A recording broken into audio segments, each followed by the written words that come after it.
Supreme wisdom, student enrollment. That's what the class of God students enrolling. Supreme wisdom, I study it hard. The study of myself is the study of God. Supreme wisdom, write your letter, get your X. Supreme wisdom, that's what you'll be getting next. Supreme wisdom, some call it the lessons, but I call it life, actual facts, no guessing. And Mr. Black Man, the most honorable Elijah Muhammad says, one, to separate yourself from the slave master. So that's the first thing. Two, pool your resources, education, and qualifications for independence. Three, stop forcing yourselves into places where you are not wanted.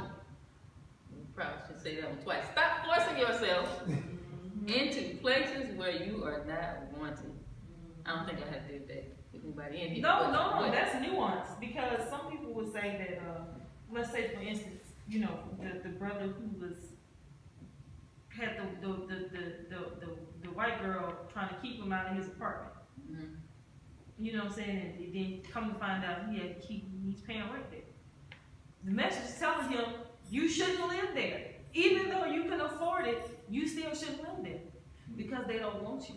And so until we become of that mind, you know, some of us like to think that we are actually hurting them by forcing ourselves into places that we're not wanted, so we can look back and say, ha ha, you know, I've made it. But at the same time, I mean, that's just shooting yourself in the foot.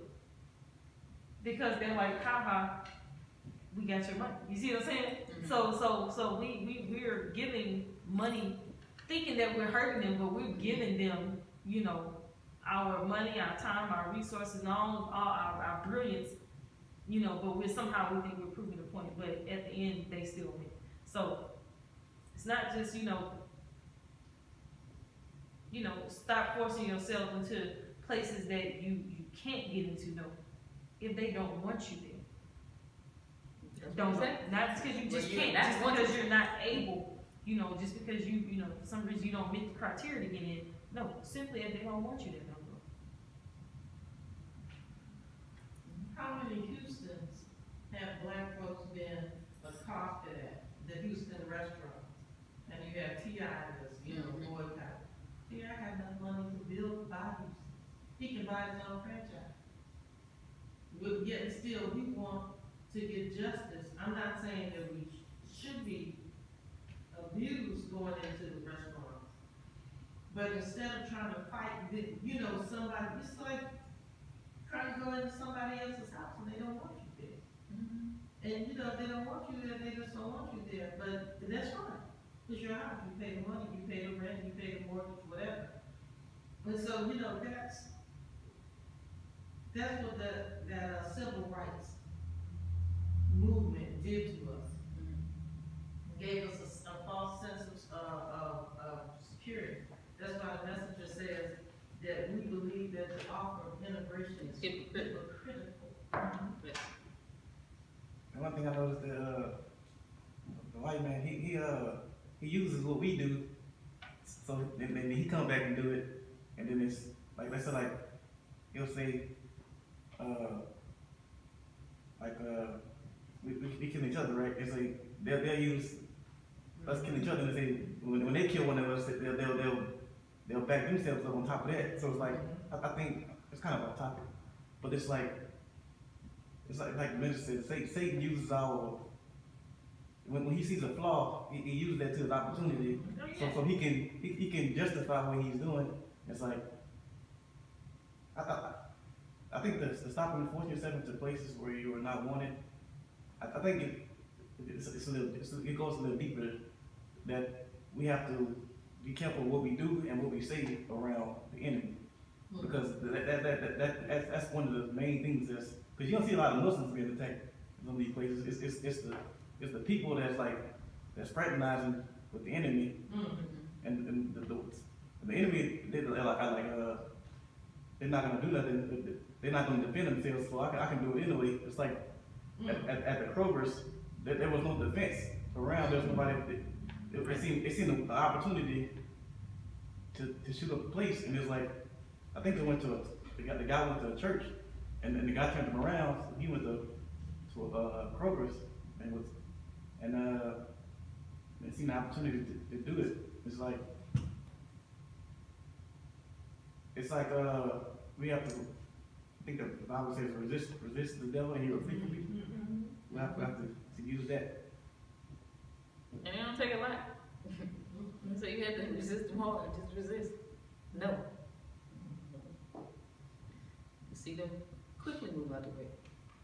Number 4, make your own neighborhood a decent place to live. Now, Mr. Farr kind of been telling us that. Make your own neighborhood. That's the flip side of the coin to number 3. Yes. That's the exact flip side. So, because it's like, what did the minister say? He said he was talking about the donkey that fell off the side of the road. Oh, He was going giving a right parable to- and said that the people, everybody who came by saw the donkey in the middle, on the side, they fell in the ditch, and they'll laugh at it and they'll throw a rock at it. But it said, so each time that they threw a rock, eventually the rocks filled up the ditch and the donkey was able to get out. And so he was saying that the messenger was trying to teach him a lesson of, every knock is a boost. And so that's when we have to take this, like every time that they knock us, we need to see that as a boost, because that should be fueling us, our desire to do more for ourselves. Because if we eventually just with 2 and 4, and even 2 and 4 really are the central, like are the starting points, like in the logical application of this, because if you say somebody don't want you spending money there, and you turn around and say, well, I'm gonna keep my money, then they're without your money. You don't have access to it, but guess what? With that same money that you kept, you can build your own. You see what I'm saying? And not building your own so that you can keep somebody else out. No. But it's building your own so you never have to deal with being forced out of a place, where they don't want you. It's simple. It's simple. Why fight? Why go somewhere when you know somebody want to fight you? And see, that's another thing that we have to stop trying to do is like fight everybody. No, we just leave. We just go and do our own thing. And that's what when we were in the Making of Delta class, that was their solution to every time that there was an issue. They didn't have this big fight when the Indians were forced out of the Holy Land. They didn't say that they killed all of them. They said, no, you go over there. You can't do that here. Just go somewhere else. You can do whatever you want where you are.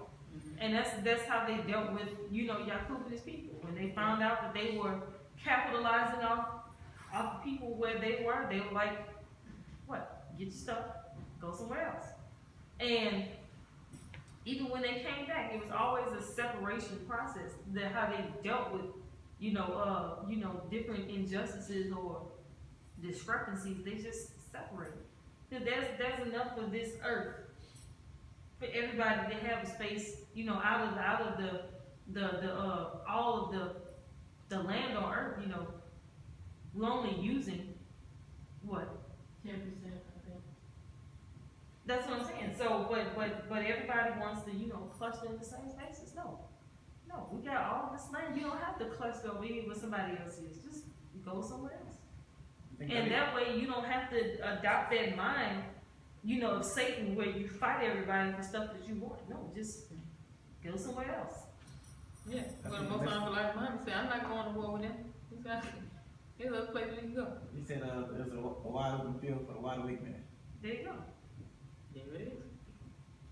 Another thing that Brother Brad said about their tactics, one of the things that we tend to do whenever they do something to us that I think that works against us is protest. We spend a lot of energy protesting. Because if they keep, like we said, when they do things to us, and Sister Gabrielle said, that should be fuel for us to do something for ourselves. But instead, we take all of our energy and we go protest the very person who's doing you wrong and want them to give you justice. Like, why would you do that? Of time and energy. So, that whole concept of looking for someone that treats you right, to give you justice, is really, that's some kind of mental disorder or something like that. But the other part of it is that what Sister Gabrielle said, there's plenty of land. Venezuela puts it like this. We have examples of people who separated right in this country. She said when the Mormons wanted to separate, they went to Utah, and they got some land that nobody was living on, and they established governance, city government, and they said that they didn't change the laws of the Constitution, but if you come to Utah, you're gonna live with more money than one. You're not gonna do the things that you were doing, you know, that you do other places when you come there. And so if we wanted to use that same idea, how we would do is just go somewhere and just begin to start making our communities a decent, safe and decent place to live. And the Honorable Minister Louis Farrakhan, he's so beautiful in how he does stuff. He doesn't tell us directly. He gives us a suggestion, but a suggestion from the man of God is the man. He said, go to Detroit. Start buying up. He told us that years ago. When you could go buy a hospital for $1 million. They were selling gas stations. They're selling everything, schools, everything. Hospitals. You could buy anything you want.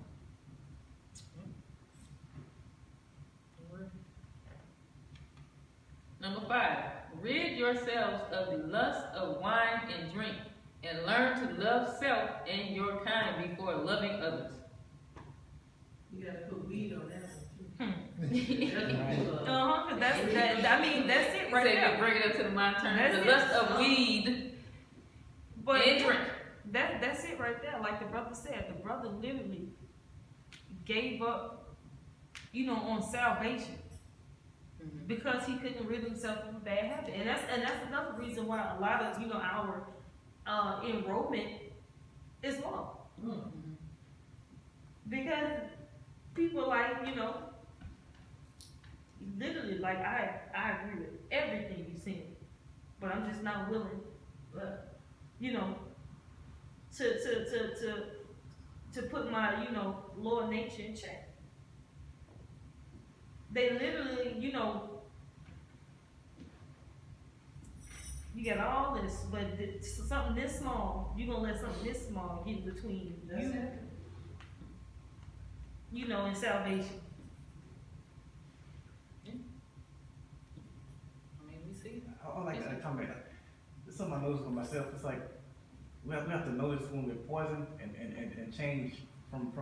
It's like anything. It's like if you see like if you notice like when you eat a certain food that you gotta get a bad effect, or you drink a certain drink you get a bad effect. What I do is like I stop drinking it or stop using it, and it's like. Sometimes I go back to that thing, but I go back to it to see if I was right about what it was. So it's like you have to test it to make sure stuff is good. You know what I mean? And it's like the Most Honorable Elijah Muhammad, how to eat to live. It kind of helps me to pick the things that's not good for me. It's like, all right, he said like the nuts and the peanuts and stuff are not good. I ain't gonna lie. After I read it, I went and ate them, and I seen the effects. What it's done to my body, it was like drying me out and stuff. I was like, it's right.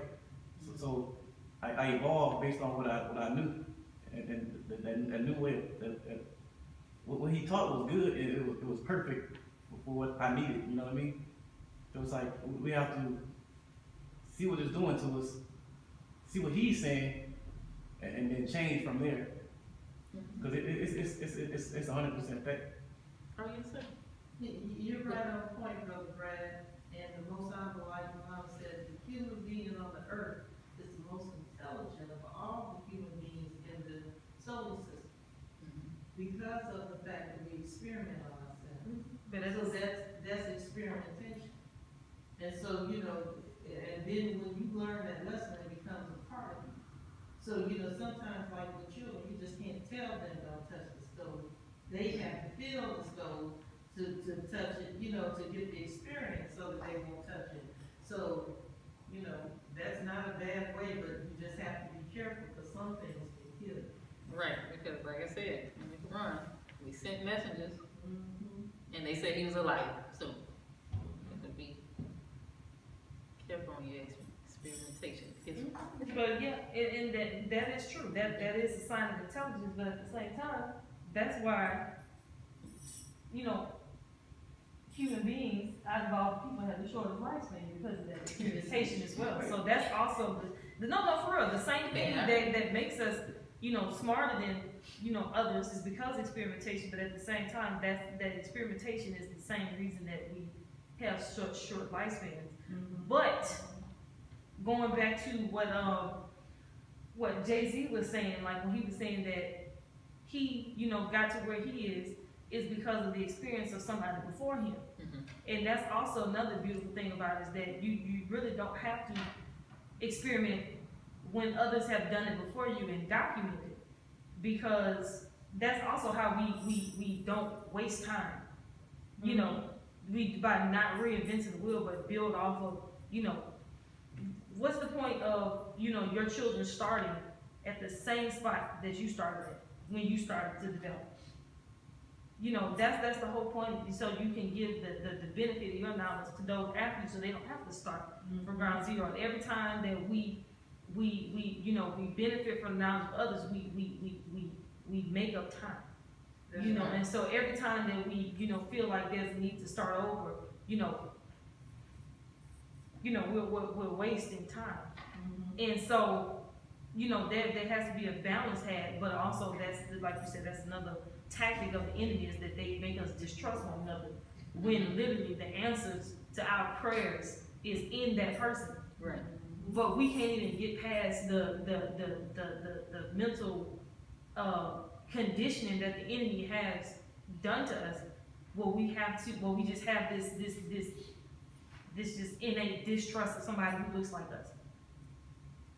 You see what I'm saying? Like, even when all of us who've done these classes, we understand that when we give these lectures, we always have to what? Put the white man on the witness stand. Because if I just come to you from all these black scholars, you can be like, well, they black, that's why they believe it. Absolutely. Absolutely. We should even believe them more so because we're black. But somehow, you know, The white ice is cold, the ice than black ice. You know something? I got to a point to where I hope it's not a bad thing. I kind of don't listen to the black people in the government. I listen strictly to the people in the Nation of Islam, because it's like the stuff they say if they got so poisonous, it's like, you know what I mean? It's like if it's not coming from the minister or somebody in the Nation of Islam, it's like it's almost like it's like they're saying something that the government has told them to say, and it's somebody goes to do it, like the voting. If they pushing the voting hard right now, it's like the voting is being hacked and stuff. It's like you're really deceiving the people. They don't know they're being deceived. It's like they don't know they're being deceived. It's like the minister said we shouldn't even be voting, because it's rigged to the point where it's like on one end the white people have the majority vote. The next thing is if we get the vote, we have to jump through so many loops. And the third thing is when we get what we want, they take it back anyway. So it's like we have to have a government that's gonna have it already in place, the thing that we want, and we not have to vote for it. It's like that's why I like about the Nation of Islam. It's like I don't have to vote to have freedom, justice, and equality. It's already you coming into it with it. It's already there. Right. To have that. It's like we begging for something that the Nation of Islam is already offered. It's like it's everything you need, but I think the prior all the allegations and stuff is what keeping them from joining the nation. But I think that should make them want to join more, because the main person that's the leader right now is the Minister Farrakhan. He's so strong. It's like I know that he went through the same thing that Malcolm X went through, Muhammad Ali went through, and everybody else, but he survived because he stuck strictly to the teachings of the Mosque Elijah Muhammad. It's like if we try to imitate him in the best way, then we gonna be on the same end. right. And that's what the ministers of scientists, and that's another thing. Even the scientists use the through a system of scholarship, they, once you, you know, reach a level of proficiency and, you know, credibility, they use your work to build off of what they gonna do. You see what I'm saying? They don't redo your experiments, they just read your papers. Yeah. And they say, this is the process they went through, and this is the results that they found. And based on their credentials and their credibility, I'm gonna take this as true, and I'm gonna build off that. You see what I'm saying? That way, you know, they don't have to waste time with going back and do it, they just read your work. And that's what the scientist does, and that's what the minister did. The minister said, I don't have to, you know, even though he did have his 3 years when he died. Yeah, when he died. But when he came back, he was like, you know, I learned from all these people, you know, I don't have to go down that path. Everybody else, like you said, they try to be successful by taking on this, you know, half truth or half learn, and he was like, it didn't work out for him. Right. So I'm just going to step out there and try to go down this path. You know, he just used, you know, some critical thinking skills. And he's like, well, at the end of the day, whether I be successful or I fail, is going to be something that somebody else behind me can build off of. So we all need to, you know, build off the minister's work. You know, and certain things we don't have to, you know, even the minister tells us, like, you don't, I did this, I went through all this, you don't have to do that because I did it. It makes no sense for you to go through the exact same thing. Just read, you know, be a student. Read my life. I think one of the special weapons for the minister during that time was love. It's like when everything else, when your mind is just telling you no, the person that you love is like, I love him so much, and I trust him. It's like love and trust almost go hand in hand. It's like I love him so much it becomes a trust. It's like I'm stuck to it. It's like I can't back out now because I've been here so long. It's like I prevailed, it worked, and let's see where it goes. It's like an evolution into like perfection almost. But there's a couple of points that I want to touch on. One was what Sister Gabrielle said, that you build on the work. I want to say that you build on the experience of others. And I think that works in different circumstances. Say, for instance, you know, you're born into, you have a different orientation of mind than somebody who comes into it. Right. And it depends on at what age you come into something also, how that works. When she was a child, Brother Brad, she was about 5 years old, maybe 6. She may have been 7, and she had never eaten a peanut. You know, she's never eaten before. She ate it inadvertently, but I highly doubt. But she never ate a peanut, because we don't eat peanuts, right? So she came to me and she asked me, she said, I never ate a peanut. I would like to know how one tastes. And you know what? I knew it wasn't going to kill her. And so I even though we didn't eat peanuts, I let her experience it so that she can in her mind satiate that desire to want to know how something tastes. Because I knew, and I'm guiding that to make sure, you know, not just like, oh, you can't eat no peanut, you can't eat that peanut and you're going to die, something like that. No. I let her have that experience because the mind is inquisitive. If it inquires too much about certain things that it just can't set to the side, you know, given the right circumstances, you know, you just may go all the way. Yeah, that's what the whole story about the tree of the knowledge of good and evil was about. You know, trees, you know, they don't bear good and evil. It was a certain knowledge that they wanted to get access to, and it was the knowledge of God. If you're a child, you know, I wouldn't let my granddaughter go out and get on the interstate in my car. You know, she might can drive it if I let her drive in the parking lot at Walmart, maybe. But if I put her on the interstate, she can't control it. And the same thing with knowledge. So certain knowledge you just keep somebody away from, especially if they've never experienced it. But if they've experienced it and they're trying to move away from it, sometimes the mind has to, and the will has to, you have to come under the authority of God himself, and sometimes it requires a little work, and if you say, well, I'm gonna try this peanut, or I'm gonna try eating, corn, or whatever, and you see how it does when you make it comparative analysis, because that's how I acted. And certain things that didn't work, like, I'll just leave it alone at that point. Because I went back to eating meat, back in the early 2000s. And for some reason I wasn't feeling well. I just said, stop eating it, and I had never eaten it since because I feel better now. But I did go back to it, wasn't a sin for me to go back to eating meat, but it wasn't the best. No meat is good. And that's what the most honorable life of Mama said, but I proved it to myself.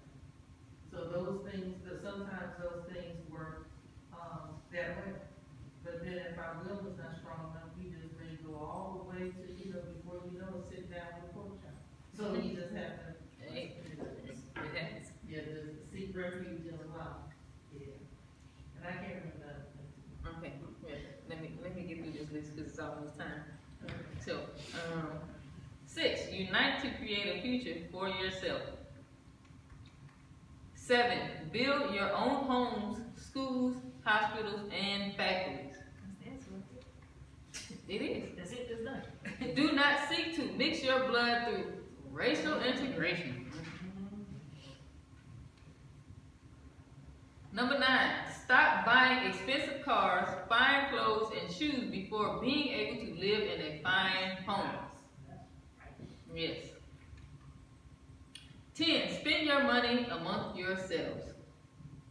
Yes, so don't pass up that black grocery store. Now he's giving us the how to, because this is the answer. This is how you do it. That some people want, they don't want the two for a lot of Build people, they just want help. an economic system among yourselves. And number 12, protect your women. Okay? Yeah. Protect your women. So, let me see, let me go to message to the black man. The most honorable Elijah Muhammad says, because the so-called American Negro has been deceived and misled, he has become a victim of deception. He is today in the worst economic condition of North America. Unemployment is mounting, and he feels it most. He assisted in reducing himself to this present insecure economic condition. You, the black man, are the only member of the human race that deliberately walked past the place of business of one of your own kind. A black man, and spend your dollars with your natural enemy. So, we see, this is part of how we gonna separate. Okay? I need some tangible things we can do. Straight up. Okay, the most honorable, like Muhammad said, acknowledge and recognize that you are a member of the Creator's nation and act accordingly. This action in the name of Allah requires you, as an example, as a Muslim, those of us who say we believe, right? To set an example for the lost found, your brothers in the wilderness in North America. This requires action and deeds, not words and lip service. Boom, bam, bam. So he says, this is what we must do. The following blueprint shows the way. 1, recognize the necessity for unity and group operation activities. 2, pool your resources physically as well as financially. 3, stop wanting criticism of everything that is black owned and black operated. Oh my God. 4, keep in mind jealousy destroys from within. And 5, observe the operations of the white man. He is successful. He makes no excuses for his failures. He works hard in a collective manner. You do the same. So this is how we're gonna separate. See, wait. You can chime in. I just wanted to make sure I got through the list. I know, because I know you want to get to your list, but on number 5, because I know that, Here, right here. Yeah, because, in the modern times, you know, especially with Twitter, when you only have, you know, your comments have to be little down to so many characters. People, you know, tend to use a lot of the teachings, which are life-giving and the answer to our problems, as kind of like sayings, but, you know, like platitudes, you know, like, a bird name is worth two in the bush. You know, and they just say it randomly about everything. But this number 5, and then sometimes they get taken out of context. But number 5, I know, you know, we have a lot of people in the nation, let's be honest. They'll say that one, misquoted, but then they'll say it, and then they'll give that as excuse to why we need to set up everything just like white people do. Yeah. You know, they'll say, observe the white man because he's successful. And they don't really use context. What the message we want you to observe is that he makes no excuses for his failure and work collect hard in a collective manner. They just want to observe the white man when he is successful. And so they use that to say, oh, since the white man is successful, that means that we need to have a democratic, the Nation of Islam needs to be a democratic government where we elect our officials, we set up a Congress, we have a legislative body, executive body, a judicial body. You know, we need to have 2 parties. We need to have, you know, you see what I'm saying? That's what we do. Oh, observe the white man because he's successful. We need to be teaching our children Eureka math, you know, Common Core, you know what I'm saying? And then that's how we need to, you know, we need to observe the white man for he is successful. And even honestly, some people say, you know, they like, you know, the white man did crime and then he used his criminal money to fund, you know, some stuff. So, you know, so that means I'm gonna sell a little weed on the side, I'm gonna use that to pay my charity. You see what I'm saying? I'm observing the white man because he's self. That's the same thing they do. You see what I'm saying? So, and then you get a life sentence and they got therapy. So yeah, exactly. You get a Bill Cosby. Yeah. And so, observe the white man because he does not make excuses for his failures and he works hard in the collective manner. Not just observe the white man because he's successful, so let's copy everything that he's gonna do, because that would defeat the whole purpose of Allah coming. Allah didn't come to put us on top, as in like kick Donald Trump out the White House and just put a black man in. And we did that. We saw that. And now Barack Obama right? is an example of when a black person gets in charge, nothing changed. So let's just clear up number 5. Well, this is what he said. Exclude. Sir? You exclude his administration of justice. Yeah. That's what I'm saying. So just replacing somebody else or getting to a level of somebody else, just because you become a president of this, CEO of that, that's not. I think the government of the whole world is corrupt. And Oh, yeah. the minister supposed to, he said something today. I had my mind a little bit. It was like, I was studying it. It's like the government of God is the best solution for the whole world. It's the theocracy, not the split house where it's Democrat and Republican, but the house. If we, let's say, the black people of America, if everybody participated in the restrictive laws of Islam, there would be no problem At all. at all. No. No. Unless you just stubbed your toe. You'd be mad. I remember my point, Sister Gabrielle, what you were saying about the following those who have already done it and using to build on what they did. And interestingly enough, when she said that, it immediately hit my mind. That's what God did when he first established Islam in the West. He left instructions to the laborers in Detroit, Michigan. And number 1, it says, the student, which is us, must study the answers of Minister Elijah Muhammad. So he tells you the first thing that you do, he tells you exactly how to go. And he said, and then later on it says, well, why does God tell you or give you apostles and prophets for the people's leaders? He said, because to them, his light will be revealed. and you can, see the light and walk, walk in the light. So in other words, the way that this thing was set up from the beginning was to put each one of us in the position of a student. So that meant that there was a teacher somewhere present, and that we were to engage in the study, and we were to engage in the study of the premier student, which is the Most Honorable Elijah Muhammad. And if we follow how that student became successful, and hey, let's just look at it. The Most Honorable Elijah Muhammad went to the 4th grade of education, was buying farmland, sitting in Chicago. He called people on the phone and said, tell me about the ground, tell me this, that, and this, how many words. He bought cattle. Right. We had a airport landing strip. We had the bank. We had all of this with the man with the 4th grade education.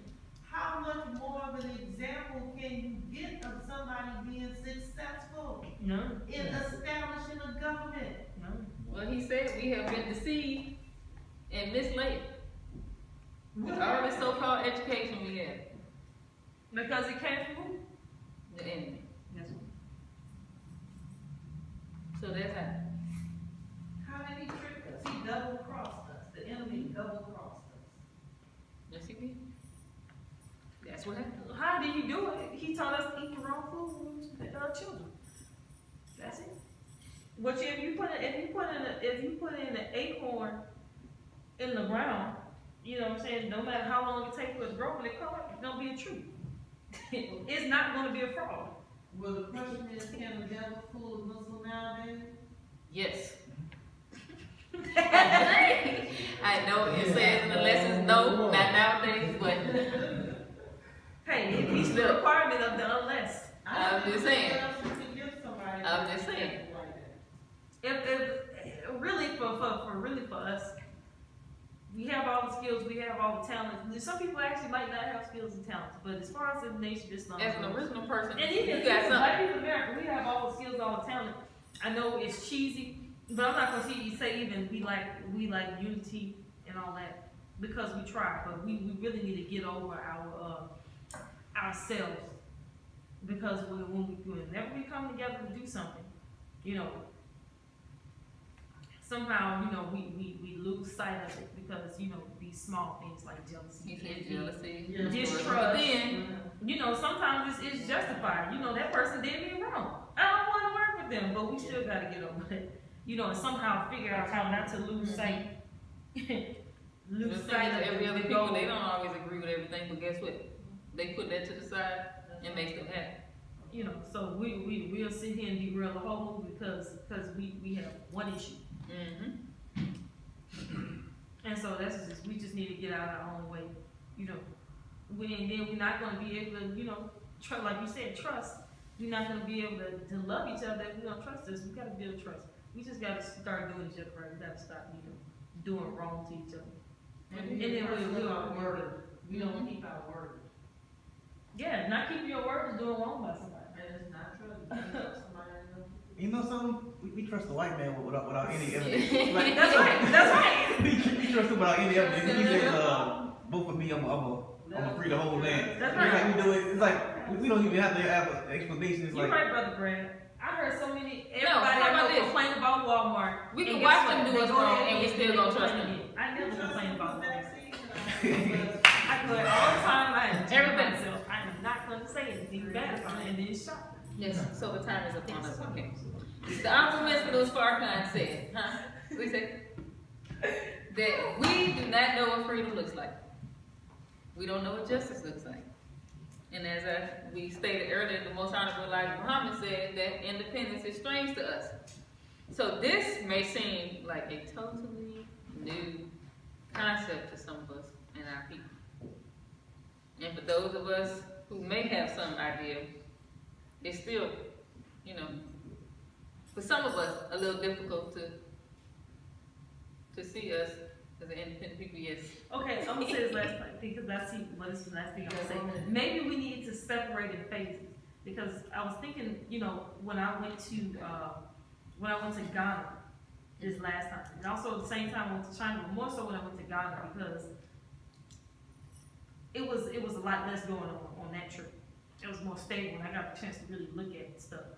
But when I was out there, when I was like, dang, you know, I have things that I love to do every day, all day, things that I like to do. Like I like to play video games. I like to eat certain foods, you know, and then, you know, when I'm here, I'm like, you know, if I'm not doing those things, I have a craving for it. But simply by just changing my environment, I literally did not even have the desire to do those things because it wasn't accessible to me. And so maybe this separation that, like you said, we don't even know what it looked like, maybe we literally need to, you know, in phases, have people just separate. But then, you know, after they learn their lesson, they come back. You know, so you can have that comparison. You know, so you know, that's a part of this interim government with the 9 ministries. They have the international task force. Maybe we need to, you know, send plane loads of people out to Ghana with the dual citizenship, have them go live over there for a couple months, and then come back with a new frame of reference because they literally, you know, when they say think outside the box, literally they've never been outside the box, so they can't do it. So maybe we just need to take people outside of the box, let them experience, and then come back so they can have their reference, because that's the same way Yaku did. It was with the making of devil. It was many, you know, first his group of black people left, and then they came back, and then white people. And then they're white people, but then they left again, and guess what? They came back again. And now, who rules the Holy Land?